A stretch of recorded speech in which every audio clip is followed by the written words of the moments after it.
As Heidi lights our chalice this morning, I invite you to stand as you are able and speak the words of our affirmation, which are printed in the order of service. Love is the doctrine of this church. Our quest for truth is its sacrament, and service is its prayer. To dwell together in peace, to seek knowledge in freedom, to serve human need. For these high purposes do we unite in worship. Many know me, some may not. We all have identities, ways we know ourselves and share with others. I'm a mountain scientist. I'm a wonderer and a wanderer. I've invested myself in this identity. I couldn't not. Do you know what I mean by couldn't not? This path of science in mountains, it chose me. I'm still working to understand this, to live into it more fully, to explore and wonder in community, sharing and learning with you all about the true practices and the process of science, about the earth, myself, and the divine. Stories are best told, ideas shared in places like Pine Song. It was wonderful to join many of you there. I want to take a moment for each of us to transport ourselves there. Can you picture it? You're in a ponderosa pine forest by a mountain river. The sun is out. You see patches of sun and others of shade. You're settled into a patch of shade, sitting amongst one another. You're sitting in an arc within an arc. We are close to one another as we are here. Our view is of the river. We can hear its sounds and the stirring sounds of gentle breezes as it moves the branches in the forest overhead. And as here, we hear the breath of one another. Breaths in and breaths out. Often when asked to speak, I talk of our super wicked problem. You know the one. We are living in a moment of history in which our species is changing the air we breathe, the water we drink, and the energy balance of our planet. Our world is rapidly changing in ways that put many human lives and species at risk. We live with immense uncertainty and constant hope. It will take time to alter course from the one we are on, yet the immensity of change to our planet grows greater as we stay on course. People with the greatest power to enact change are the ones who benefit the most from staying the course. They may choose not to enact change. They may not know how. Their wealth and privilege may make it difficult for them to know the truth of our situation at this moment in time in the history of humanity. All possible paths forward out of this climate and ecological crisis have downsides. Each path, including staying course, has upsides too. There are always upsides for some people, for some species, for some places. These and other aspects of the situation are what make it a super wicked problem. We look to science, those such as myself credentialed in science through systems that developed in Western Europe over the past 500 years for the answers. What should we do? It is an unimaginable, validating, and terrifying position to be in right now as a scientist who studies and professes global change science. There are many temptations. I use this word temptations intentionally. Right action, guided by our values, is tough. Right action guided by our values is tough when we are deciding personal decisions to eat or not eat another cookie at fellowship, to exercise daily, to allow for and learn from our emotions, to rest. The temptations before scientists right now are huge. Scientists are being asked for certainty in an uncertain world, and many are saying, okay. We develop models, collect data, we theorize. We've been trained for this. In the tradition of Western European science, we've been trained to establish certainty. And if not certainty, then planetary boundaries for the limits to which we can alter the planet's life systems and still be assured of water, food, energy, and other resources essential to human survival. The ask of science in our present situation is tell us when it is too late. Misperception, a radical hope among the powerful and the scientists alike, that if we know when it is too late, and it is not yet too late, we'll do what is needed to reduce suffering and stabilize the climate of our planet. Will we? We are, as other species, wired for survival. I want to believe, and I do believe, that we will do what is needed. These days, the question I ask myself most often is what is needed now? What is needed today? What is needed in this moment? Simply by posing this question, we are now all thinking about it, right? How many right answers, right actions are available to us? One, but we are many, so it cannot be one.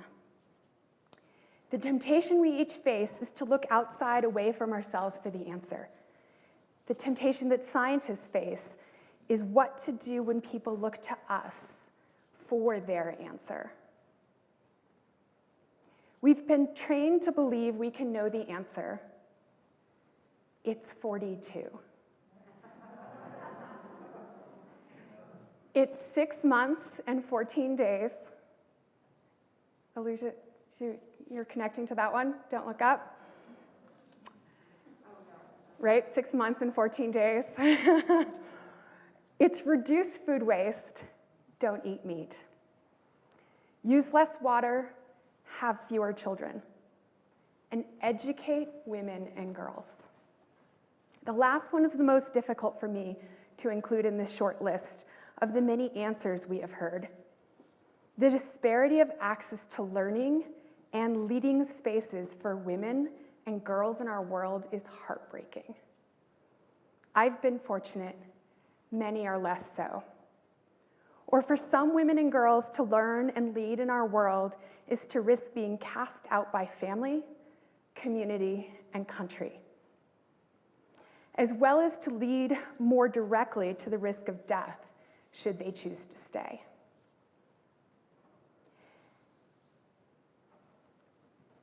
There are scientists who are experts in event attribution.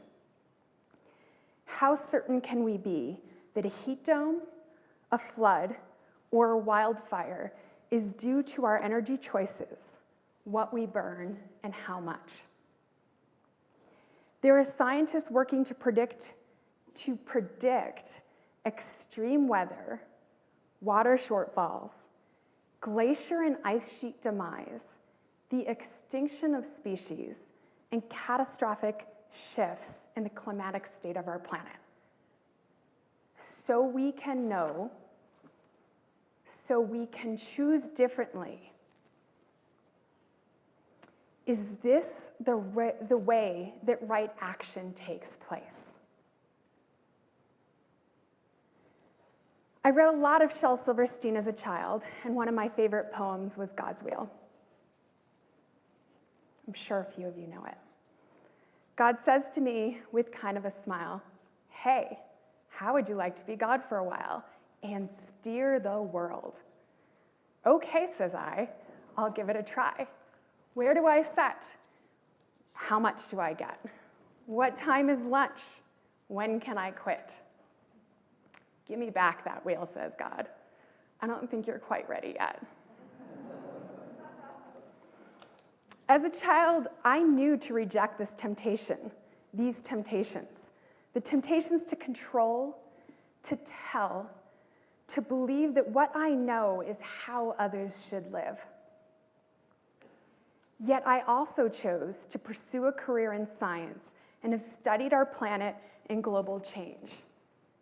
One of the reasons I did that was because I like knowing, and for many years, I liked telling. Oh goodness.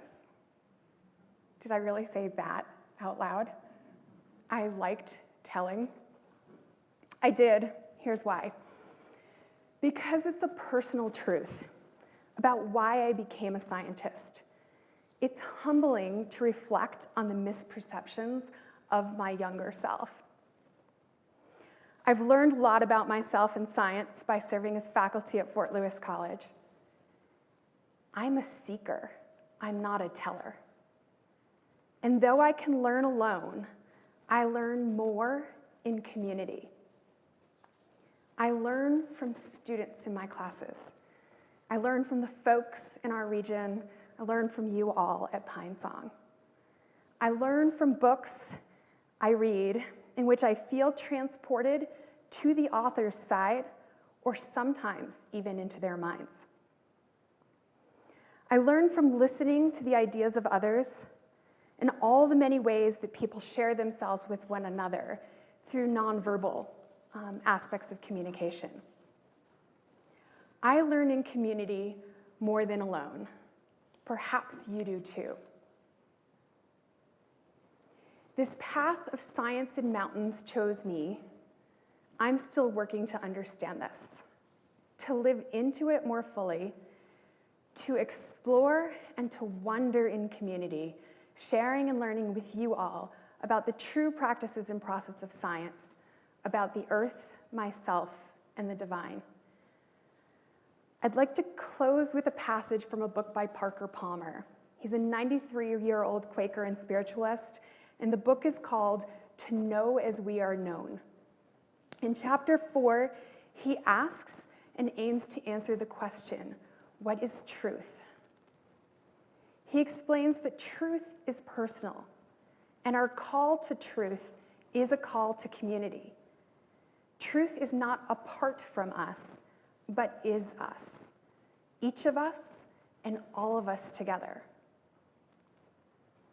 He states that truth is found through relationships with one another, in twos and threes, with other beings, the spirits of our plant and animal kin, with soil, water, and sky, and in crowds, in gathering spaces, when we come together to learn, to worship, to protest, sing, peace keep, and feel unity of heart, mind, and spirit through shared space and shared purpose.